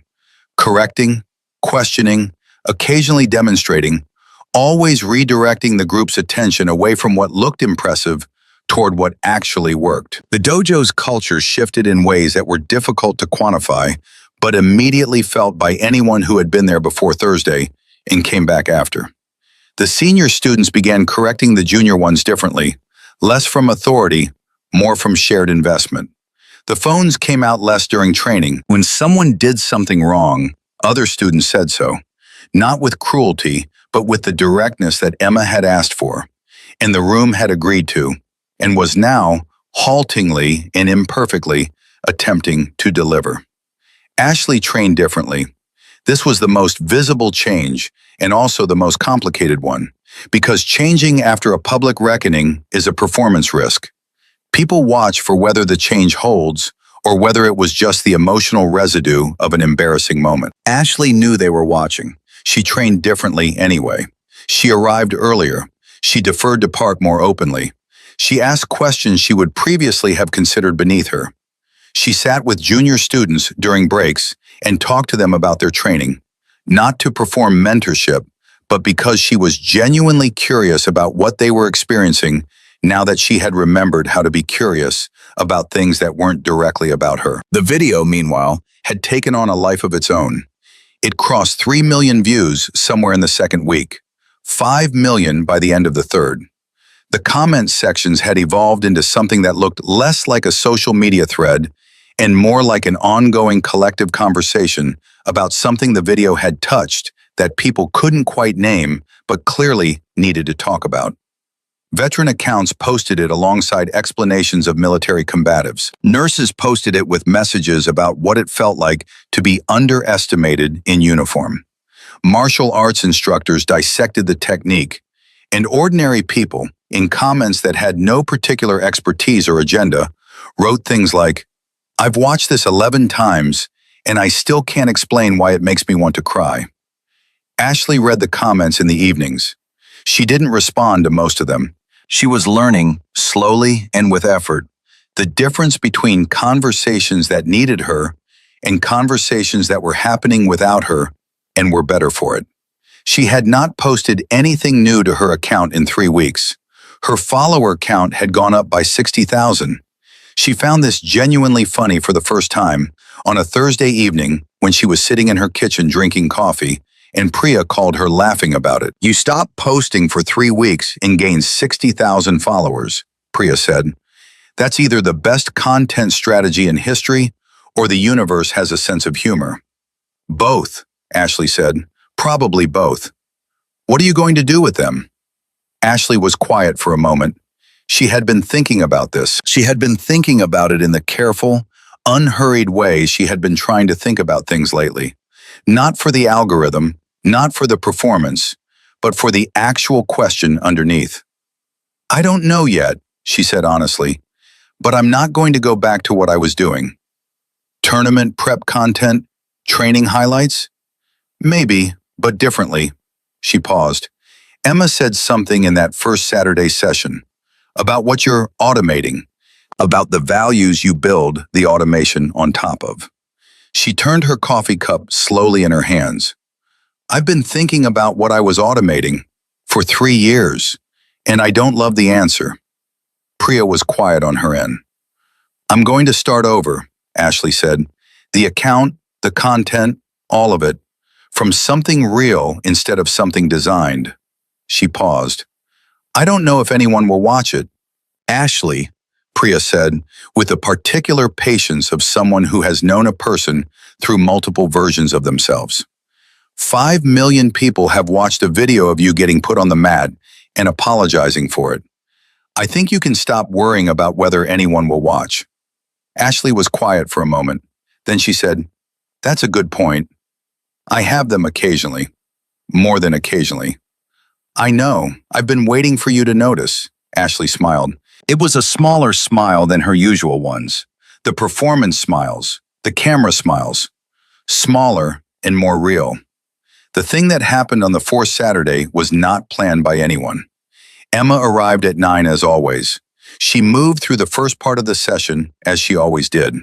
But at the 40-minute mark, she stopped in the middle of an explanation, stood very still for a moment, and said something that she had clearly been deciding whether to say for some amount of time. "I want to tell you all something," she said. "And I want to be clear up front that I'm telling you because it's relevant to what we're working on, not for any other reason." The room oriented to her completely. Emma stood in the center of the mat with her hands at her sides and her weight evenly distributed, and she looked at the group with the same calm, level expression she brought to everything, and she said, "In 2019, I was the casualty. I was the one who needed the medic." Nobody moved. "I've talked about being in the field. I've talked about high-stress decisions and what the body does under pressure. But I haven't told you that I know those things from both sides." She paused. "I was treating a Marine when the second device went off. I was close enough that the blast put me down. And in the 3 or 4 seconds before I lost consciousness, I had to make a decision about what I was going to do with the information my body was giving me." Ashley was watching Emma with an expression that was very still. "My training kicked in," Emma said. "Not the physical training, the decision training. I had been taught and had practiced in exercises, in lower-stakes situations, how to triage my own condition, to move through the panic to the information, to ask, what do I know? What do I not know? What is the next action?" She paused. I did that in 4 seconds, and the doing of it was the difference between a bad outcome and an outcome I walked away from eventually. The room was so quiet that the ventilation system was audible. Why are you telling us this? Jalen asked. His voice was careful. Emma looked at him. Because you've all been watching me for 4 Saturdays, thinking that the ability I have is something that comes from training other people, from distance, from always being the one who stays calm while everyone else reacts. She paused. It doesn't come from distance. It comes from being in it, from having the glass broken, all the way, completely, and finding out what's on the other side. She looked around the group. What's on the other side is that you function. If you've built the right things, you function even when your body is telling you that you can't. She was quiet for a moment. Then she said, with a specific directness that was the most recognizable thing about her, I'm telling you this because Ashley asked me a question 4 weeks ago that I didn't answer completely. She asked why I do this, the nursing, the showing up, the working the shifts and then coming here on Saturdays. She looked at Ashley. The real answer is that when I was on the ground in 2019, 2 people came for me. They didn't have to. The situation was still active. Coming for me cost them something. She stopped. I don't know how to repay that. I've accepted that I probably never will, but I show up. Wherever I am, whenever someone needs it, because showing up was what saved my life, and I don't know how to honor that except to keep doing it. The silence that followed was the kind that happens when something completely true has been said in a room full of people, and every person is processing it through their own particular experience of what showing up and not showing up have meant in their own lives. Kezia was crying quietly. She wasn't trying to stop it. It just happened, and she let it happen. Because Emma's story had landed in the exact place where her own experience lived, the place where you are on the ground and you are waiting to find out whether anyone is coming. Emma noticed. She crossed to Kezia and crouched down in front of her, the same way she had the Saturday before. Hey, she said quietly. Kezia looked at her. People showed up for you too, Emma said. Thursday and Saturday, they showed up. Kezia pressed her lips together, nodded. That matters, Emma said. Remember, it matters. Kezia nodded again. Something settled in her face, not resolved exactly, but held. The way things are held when they're too large to put down, but you found a way to carry them. Ashley had not moved from her position. When Emma stood back up and looked at her, Ashley looked back and said, The 2 people who came for you, in 2019. Yes. Do they know about this? About what you? One of them does, Emma said. We've talked. She paused. The other one didn't make it through that deployment. The room took that in silence. I'm sorry, Ashley said. I know, Emma said simply. And then, because the room needed to move, or it was going to become something too heavy to lift, Emma stood up and said, We have an hour and 15 minutes left. Let's use it. And they did. The session that followed was the best one they had ever had. Not because the emotion had cleared the air, though it had, because something had shifted in the room's understanding of why any of it mattered. Technique without context is just movement. What Emma had given the room that morning was context. The deep, non-negotiable, irreversible kind that comes from someone who has lived the thing rather than described it. They worked harder. They listened better.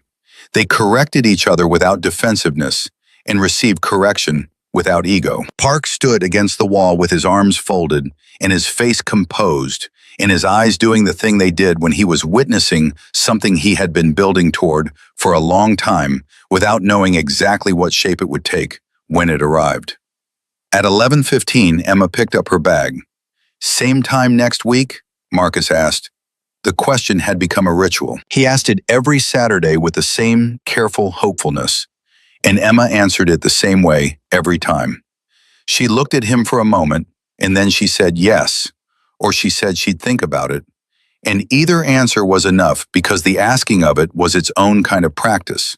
The practice of wanting something good and being willing to say so out loud, even when the answer was uncertain. This time Emma looked at him and said, "Yes." No hesitation. Marcus exhaled and tried to make it look like normal breathing. He didn't entirely succeed. 3 days later, on a Tuesday evening, Ashley posted for the first time in 4 weeks. It was not a tournament highlight. It was not a technique demonstration. It was not designed for the algorithm or timed for optimal engagement or tagged for maximum reach. It was a 12-minute video filmed on her phone in the dojo, after hours, just Ashley sitting on the mat, talking directly into the camera with no edits and no performance. She talked about Thursday, the real version, not the one that Derek's clip told, but the fuller version, the version with Kezia's shoulder and the things Ashley had understood about herself when Emma walked out the door and she was left standing in the center of a room she had been filling with the wrong things for 3 years. She didn't mention Emma by name. She had asked, and Emma had said she'd prefer not, and Ashley had said of course and meant it. She talked about what it felt like to be seen clearly by a stranger when the people closest to you had been too careful to do it. She talked about the gap between talent and character. She talked about Priya looking at the floor and what that image had done to her and what she was trying to do differently. She talked about starting over. The video got 400,000 views in the first 24 hours. Not because it was optimized, because it was real. Because in a landscape saturated with performance, something unperformed moves through it the way clear water moves through a room that's been painted with everything else. The comments section was unlike anything her account had ever generated. People wrote about their own versions of Thursday, their own Ashleys, the ones they had been, or the ones who had walked through their lives, leaving bruises and calling it training. People wrote about the quiet women in their lives, the ones who had been underestimated and had shown up anyway and had changed things without asking for credit. People wrote about Kezia, though they didn't know her name, the 15-year-old whose silence had finally been named and honored and responded to. One comment, posted by an account with 37 followers and no profile photo, said simply, "I was that kid on the wall once. Nobody came and sat next to me. It took me 15 years to understand that what happened to me wasn't okay. Thank you for saying it." Ashley read that comment at midnight, sitting on the floor of her kitchen with her back against the cabinet and her knees pulled up and her phone in her lap. She read it 3 times. Then she put the phone down and sat in the quiet of her apartment for a long time. She thought about what Emma had said, about showing up, about how the only way you honor the people who showed up for you is to keep doing it wherever you are, whenever someone needs it. She thought about the gap between what she had been building and what she wanted to build instead. She thought about the difference between a room that made people feel powerful and a room that made people feel safe, and whether those two things could coexist, and whether she was the right person to try to make them coexist. And she decided that whether or not she was the right person, she was the person who was here, and here was where the work was. She picked up her phone and texted Priya, "Are you awake?" 3 seconds later, "Obviously." "What?" Ashley typed, "I want to change the account completely, not just the content, the mission. I want to build something that's actually useful for people like Kezia, kids who are in programs where the culture is wrong. I want to talk about it openly. I want to use the platform for something that isn't just me." Priya read it.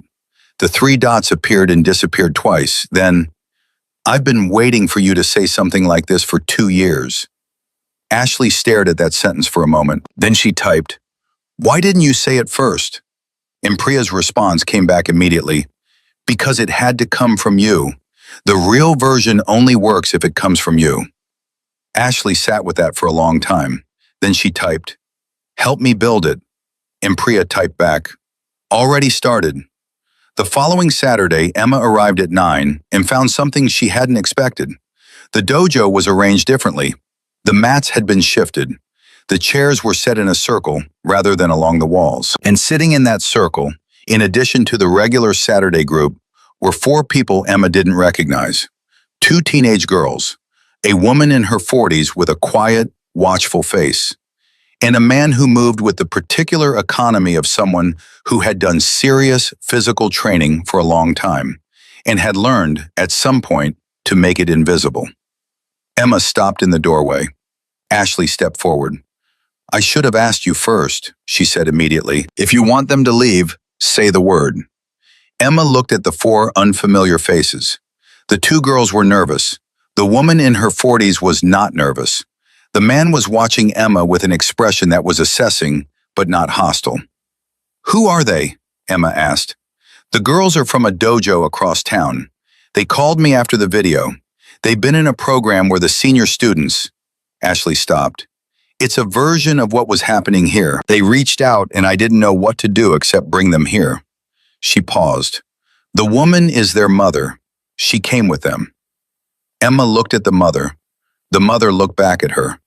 The look contained everything two people can communicate without words when both of them have spent significant time being responsible for the safety of people who couldn't fully protect themselves. "And the man?" Emma asked. Ashley hesitated. "He's a vet. Army. He's been having a hard time, and Marcus knows him from the VA and thought—" She stopped again. "I should have asked. I know. Say the word." Emma was quiet for a long moment. She looked at the circle of chairs. She looked at the two nervous teenage girls. She looked at the man who had trained hard for a long time and had learned to make it invisible, which meant he had learned that making it visible had cost him something. And she knew from experience what that lesson usually came from. She set her bag down. "Move the chairs back," she said. "We work on the mat." The exhale that Ashley let out was not quiet. Emma glanced at her with a dry, almost amusement. "Next time, ask first," she said. "Next time I will," Ashley said, and meant it. The session that followed was the longest Emma had stayed in the dojo, 2 hours and 40 minutes. She worked with the two girls separately at first, then integrated them with the regular group. She spoke with the veteran for 15 minutes in the corner, while the rest of the group worked. And whatever she said to him, and whatever he said back, was not audible to anyone else in the room. But when he returned to the mat, his posture had changed in a way that was subtle and significant, and that Park noted from across the room without commenting on. At the end of the session, when the group was dispersing and bags were being gathered and water bottles capped, one of the teenage girls, small, maybe 14, with braids and a careful watchfulness in her eyes, walked up to Emma and stood in front of her and said, "Are you going to be here next week?" Emma looked at her. "Why?" The girl held her gaze with a steadiness that was impressive in someone her age. "Because I want to learn what you showed us today, the displacement step. And the other thing, the breathing thing." She paused. "I want to not be afraid anymore." Emma studied her face. The girl looked back without flinching. "What's your name?" Emma asked. "Destiny," the girl said. Emma nodded slowly. "Destiny," she said. "The breathing thing has a longer name, but what it actually is practice. You do it until your body knows it without you having to tell it. That takes time." She paused. "But yes, I'll be here next week." Destiny nodded once, firm, satisfied. She walked back to her mother with the specific quality of movement that belongs to someone who has just received something they needed and are carrying it carefully so they don't drop it on the way home. Emma picked up her bag. She walked toward the door for the last time that morning. Park was standing near the entrance, and he held the door for her, and she passed through it, and then she stopped, just outside, and stood in the overcast Texas morning and breathed the air that was still thick with the threat of rain that had not arrived, and might not arrive, and might build for days before it finally decided. Park came to stand beside her, not close, just near enough for the conversation that needed to happen. "You know what you're building," he said.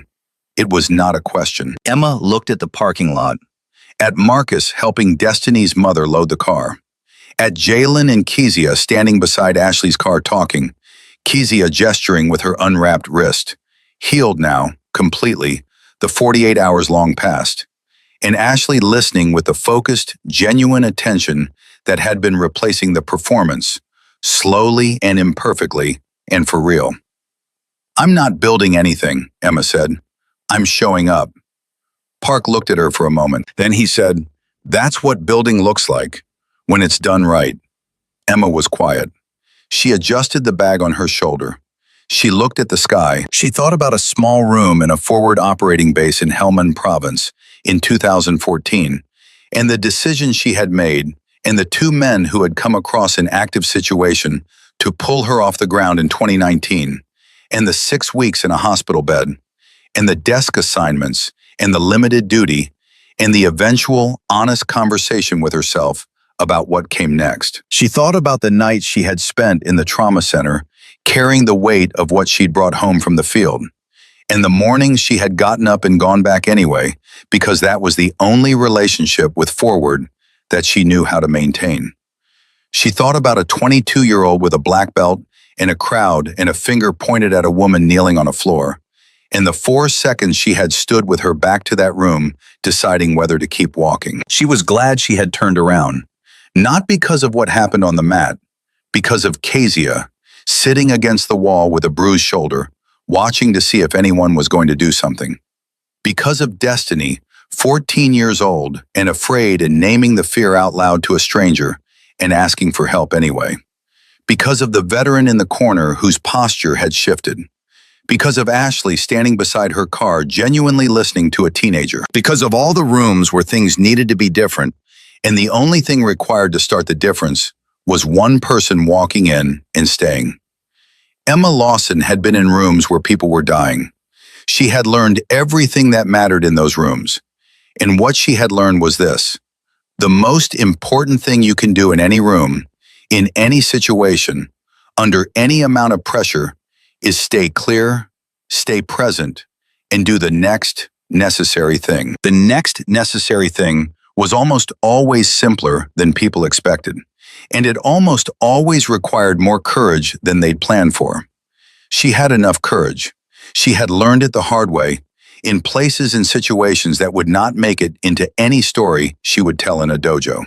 She had enough courage for the rooms that were behind her, and enough, she believed, for the rooms still ahead. She shifted her bag on her shoulder and walked to her car. Behind her, in the dojo and in the parking lot, in the circle of people that had started as a confrontation on a mat and had become, without anyone planning it, something that would continue long after this particular morning, something was growing in the specific, unhurried, foundational way that real things grow. Not because someone had performed it into existence, because someone had shown up and stayed and done the next necessary thing. That is the only way anything real has ever been built. In any room, by any person, in the entire history of human beings choosing to be better than they were yesterday. It was enough. It had always been enough, and it always will be.